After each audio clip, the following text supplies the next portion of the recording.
Our live team coverage on this winter nor'easter. Joining us once again, DOT Commissioner Joe Giuletti. Good morning to you. Thanks for joining us once again. Thank you for having me once again. Appreciate it. It gives us a chance to get this message out. Absolutely. Well, it seems so far so good. What's happening out there on the roads, Joe? Well, on the roads, what we're seeing right now, we started early last night because we're still cleaning up from the prior storm. So it turns out that we got our gang, all of our men and women out there. We have over 600 of our trucks that are out on the road, 700 plus employees, so we can cycle the drivers in and out. We got 216 of the contractor trucks.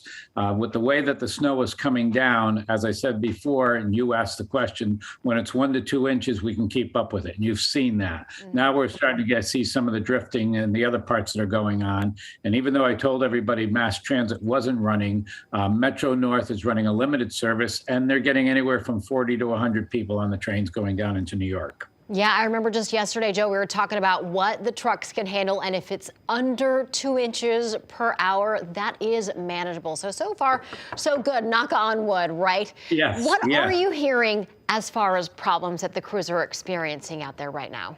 We have seen, it was a little bit surprising, even in the very early morning hours, a number of people were on the road. There were 3 jackknife tractor trailers that had to be dealt with.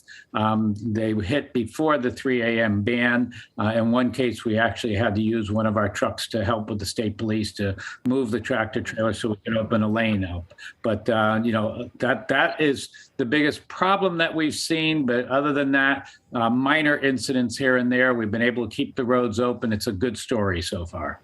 Yeah, we know part of 95 was closed because of a jackknife tractor trailer, despite the governor's ban of tractor trailers. So that's a little disappointing.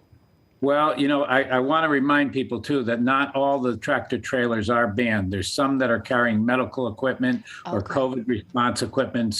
And the state police go through the lading to go and see whether or not they've actually violated the ban, in which case they can be ticketed for it. And as opposed to, so it's not automatic when you see a tractor trailer that they violated the ban. It depends on whether or not they have what we consider critical equipment that has to get through. Okay, Joe, well, thank you for mentioning that, because that's something that we didn't think of, but definitely COVID, medical supplies, really, really crucial for those to get to where they need to go.